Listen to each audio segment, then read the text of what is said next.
நடப்பாண்டில் 10,000 நெசவாளர்களுக்கு பசுமை வீடுகள் கட்டித்தரப்படும் என்று முதல்வர் ஜெயலலிதா சட்டசபையில் அறிவித்துள்ளார்.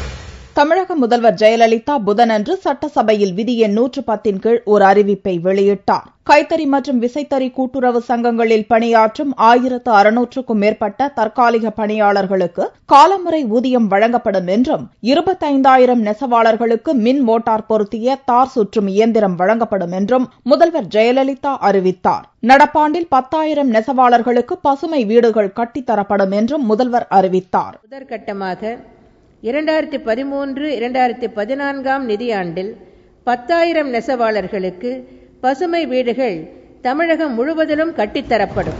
முதலமைச்சரின் பசுமை வீடுகள் திட்டத்தின் கீழ் கட்டப்பட்டு வரும் 60,000 வீடுகள் அன்றி கூடுதலாக நெசவாளர்களுக்கென 10,000 வீடுகள் கட்டப்படும் என்பதை மகிழ்ச்சியுடன் தெரிவித்துக் கொள்கிறேன்.